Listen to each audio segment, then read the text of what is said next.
Baik, kembali lagi di channel AR Harahap. Nah, buat teman-teman sekalian yang belum melakukan subscribe, tekan tombol subscribe-nya agar tidak ketinggalan informasi-informasi seputar pendidikan dan juga P3K. Assalamualaikum warahmatullahi wabarakatuh. Halo teman-teman semua, para pejuang NIP, CPNS maupun P3K di tahun 2021.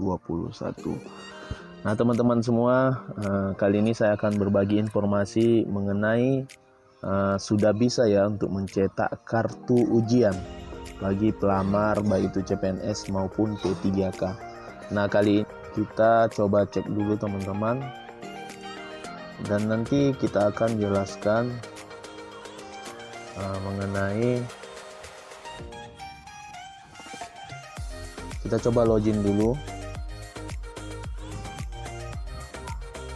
Nah teman-teman, di akun kita sudah bisa untuk mencetak kartu ujian. Nah, pada bagian ini teman-teman, silakan klik tombol di bawah ini untuk melakukan pencetakan kartu peserta ujian CASN 2021. Jadi teman-teman, di samping itu juga kita nanti akan mengisi surat deklarasi sehat ya. Jadi pengisian deklarasi sehat ini dilakukan itu paling lambat 14 hari sebelum ujian. Jika sudah mengisi, dapat mengisi kembali. Ini dia surat deklarasi sehat itu teman-teman.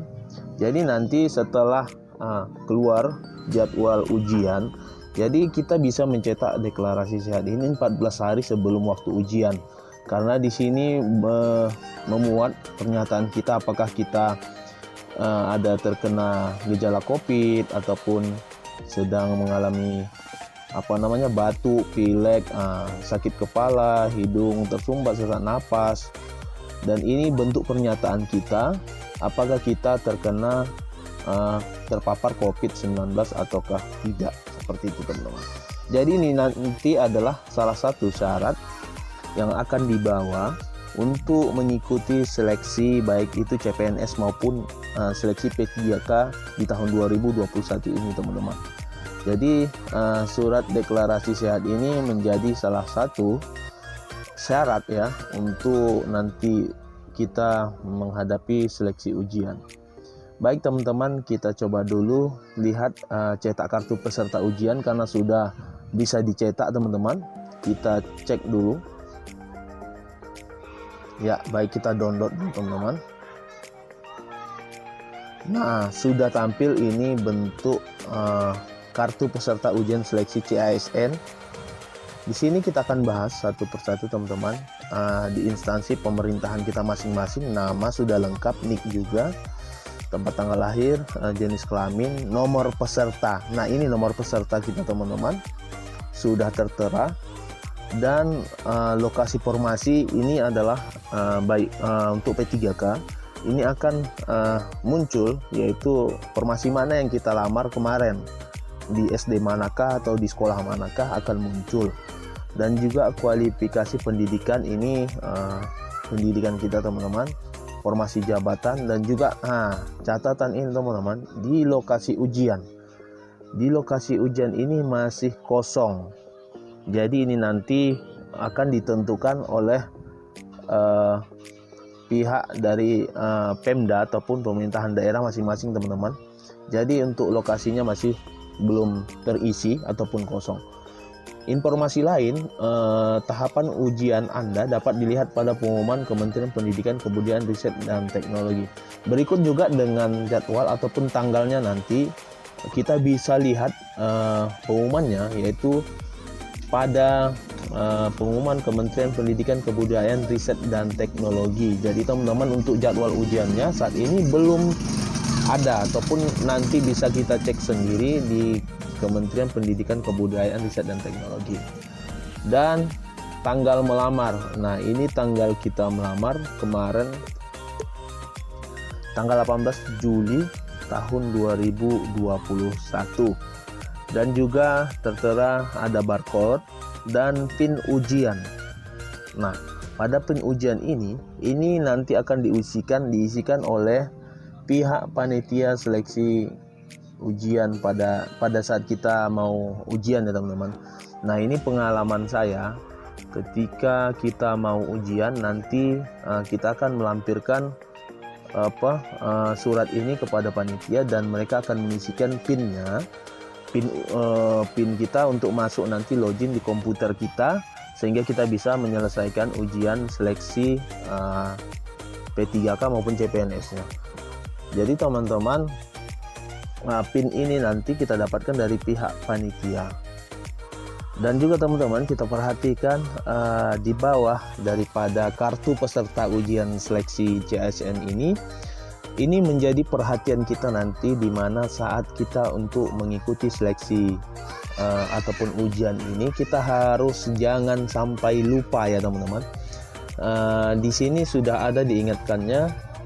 Yang pertama, kartu peserta ujian CASN ini wajib dibawa saat pelaksanaan ujian. Nah, ini jangan sampai tertinggal teman-teman, kita harus membawa kartu peserta ujian ini nanti di saat kita melaksanakan ujian.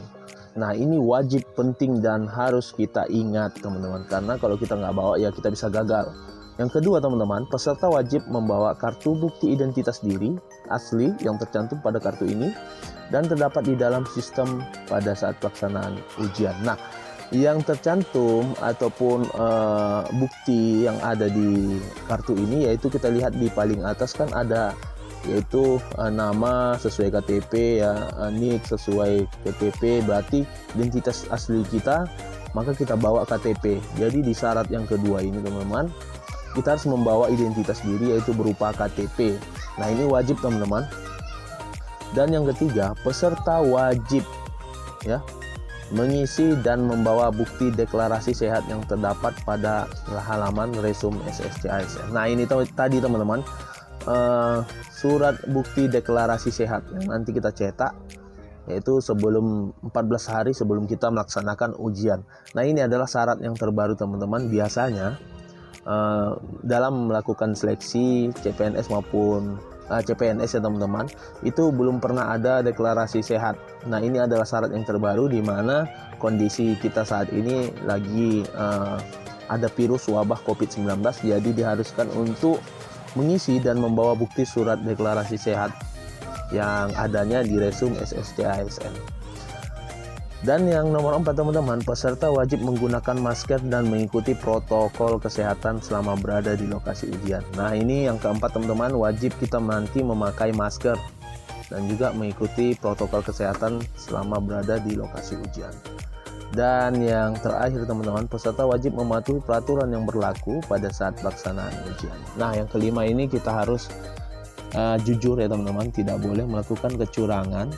Itu kita harus mentaati dan mengikuti peraturan dalam pelaksanaan ujian. Tidak boleh membawa kopean ataupun membawa alat-alat ke dalam ruangan ujian, karena kita bersih, tidak ada apa-apa yang kita bawa, karena semua disiapkan di dalam, baik itu pena dan kertas untuk coret-coretan teman-teman. Jadi kita nggak boleh bawa handphone, membawa alat-alat yang lain ataupun kertas, itu tidak boleh, karena nanti apabila ketahuan sama pihak panitia maka akan teman-teman bisa didiskualifikasi. Nah teman-teman, itu saja informasi kali ini yang dapat saya sampaikan. Jadi teman-teman silakan, kartu peserta ujiannya bisa sudah dicetak, namun di lokasi ujiannya belum ada ditampilkan. Selalu pantau terus channel ini dan juga